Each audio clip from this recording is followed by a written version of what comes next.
Elvis Presley, the indisputable king of rock and roll. Was he a natural talent tricked into Satan's service, or did he in fact sell his soul for his stardom?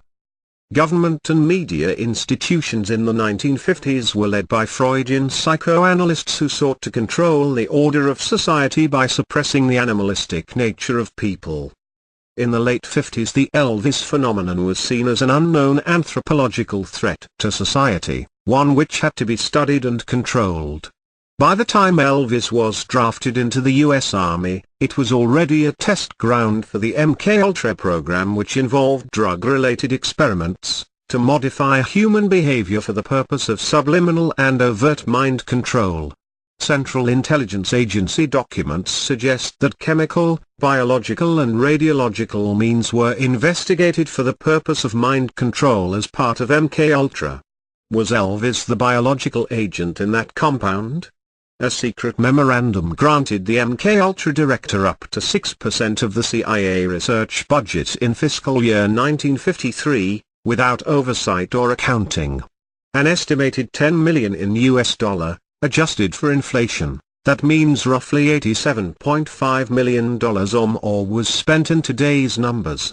Several secret U.S. government programs grew out of Operation Paperclip. Included are Project Chatter, established 1947, and Project Bluebird, established 1950, which was renamed Project Artichoke in 1951. Their purpose was to study behavior modification and related topics. MKUltra operated secretly between 51 and 75 but was exposed to the public in the early summer of 1977. The project involved Hermetic societies who used resources of the Kabbalah, combined with Freud's psychoanalysis, to perform experiments in the field of mind control, group consciousness, and bicameralism. Bicameralism hypothesizes a link to the behavior of humans and social insects like ants. It suggests that the experience and desire of one person can influence the behavior of a whole society. This experiment required the involvement of a charismatic figure who had captured the mind, heart and imagination of the public. And no one fit that part better than Elvis. Apparently most of his favorite books covered these very subjects: reincarnation, mind control, Gnostic Christianity, etc. Power is nothing without control. This is why individuals in the inner circle of the corpus hermeticum are subjected to a process known as split brain programming, which enables the organization to manipulate the victim's memory and subliminal desire. The split brain programming disassociates the left part of the brain from the right, in order to allow the right spiritual side to function on its own. This schizophrenic induction is common in occult rituals, and aims to break the barrier in the bicameral mind and give the individual a conscious control over his subconscious mind, similar to lucid dreaming techniques. Bicameralism suggests that the subconscious minds of people in a group culture are interconnected. If the leading figure is able to master these lucid dreaming techniques, he would be able to influence the behavior and thought patterns of that particular group culture. In Hermetic literature, this relates to the Isaac initiation, where the subject undergoes an apotheosis and becomes Christ-like in his ability to access the subconscious of others. The subject undergoes frequent hypnotherapy and torture treatment, while being semi-unconscious, through a combination of barbiturates and amphetamines that act like a truth serum, allowing the programmers to directly access the subconscious brain. Elvis had physical problems like weight gain, liver problems, constant drowsiness, bone resorption and glaucoma, which all match the side effects of these mind-debilitating drugs such as lithium and clozapine. Elvis had a photographic memory, he suffered from insomnia, he thought he possessed healing powers, he read esoteric literature, and he once threw a $40,000 ring into the audience because a voice inside him told him to do it. Today we know that Hermetic societies affiliated with the Ordo Templi Orientis, such as the JC's Committee and Scientology Church, seek to recruit celebrities and initiate them into hermetic literature such as Elvis's favorite book, The Impersonal Life. The Church of Satan basically took custody of Lisa Marie after Elvis passed away, and one could easily raise the question if the Presleys were always in control of their personal lives. The Junior Chamber story begins in 1915 in St. Louis when a banker named Henry Giessenbier held a meeting attended by 32 young men to set up an organization called the Young Men's Progressive Civic Association. The organization stated its dedication to bringing about civic improvements and giving young people a constructive approach to civic problems. In August 1916, note, Elvis died on August 16. The organization's name was changed to Junior Citizens, with members being referred to as JCs, which later became spelled out JAYCEES. The JCs became the St. Louis Junior Chamber of Commerce in 1920.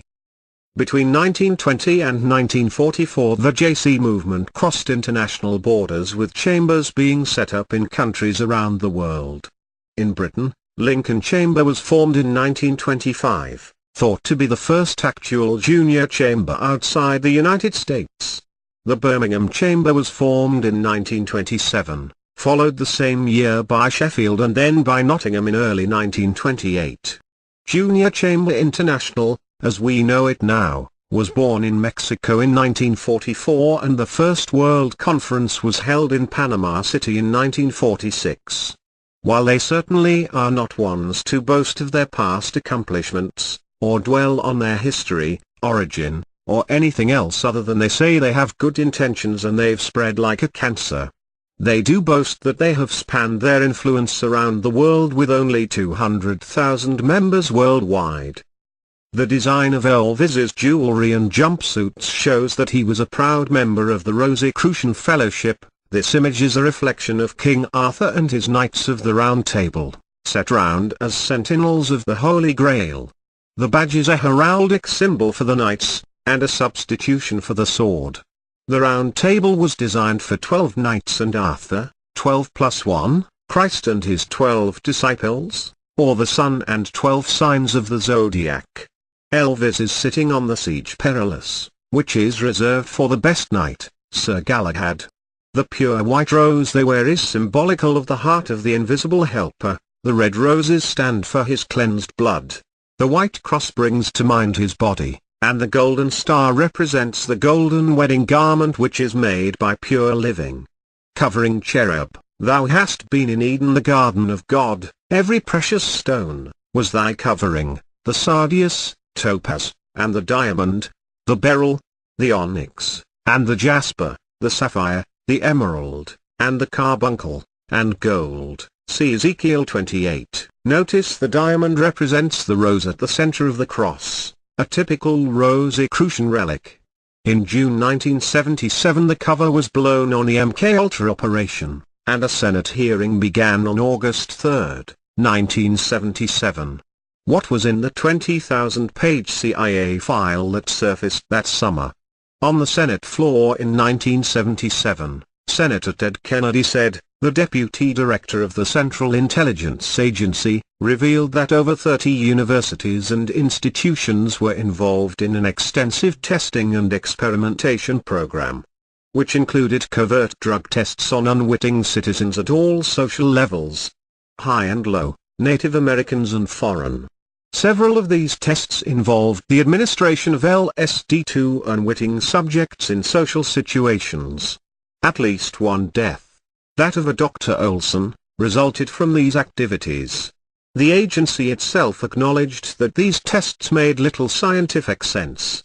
The agents doing the monitoring were not even qualified scientific observers. Dr. Donald Ewan Cameron was a key figure involved in the CIA's mind control program. Cameron served as president of the Canadian, American and World Psychiatric Associations, the American Psychopathological Association and the Society of Biological Psychiatry during the 1950s. He has been heavily criticized for his administration of treatments without patient consent of disproportionately intense electroshock therapy, and experimental drugs, including LSD, which caused some patients to become permanently comatose. Before the war, in 1943, Cameron was invited to McGill University by neurosurgeon Wilder Penfield. With a grant from the Rockefeller Foundation, and additional money from John Wilson McConnell of the Montreal Star, and a gift of Sir Hugh Allen's mansion on Mount Royal, the Allen Memorial Institute for Psychiatry was founded. Cameron recruited psychoanalysts, social psychiatrists and biologists from around the globe to develop the psychiatry program at McGill. Cameron had written The Social Reorganization of Germany, in which he argued that German culture and its individual citizens would have to be transformed and reorganized. In his analysis, German culture was made up of people who had the need for status, worshipped strict order and regimentation, desired authoritarian leadership, and had a deeply ingrained fear of other countries. I think we can all agree history shows very well how all of that turned out. In 1945, Cameron, along with Nolan D.C. Lewis and Paul L. Schroeder, were invited to the Nuremberg trials for a psychiatric evaluation of Rudolf Hess. Their diagnosis was amnesia and hysteria. In Canada, the MKUltra issue took much longer to surface, becoming widely known only in 1984. It was learned that not only had the US funded Dr. Cameron's efforts, but perhaps even more shockingly, the Canadian government was fully aware of it and had provided another $500,000 in funding to continue the experiments, even after the tests had been halted in the US. This revelation largely derailed efforts by the victims to sue the CIA, as their US counterparts had. The Canadian government eventually settled out of court for $100,000 to each of the 127 victims. None of Dr. Cameron's personal records of his involvement with MKUltra survive, since allegedly, his family destroyed his files after his death from a heart attack while mountain climbing in 1967. If you can believe that.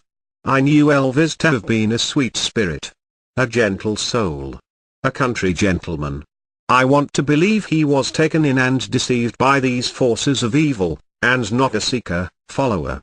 The evidence indicates well why he had to die. If his part of MKUltra became known, it would unravel the entire mess that had been ordered to be, and was all but thoroughly destroyed in 1973.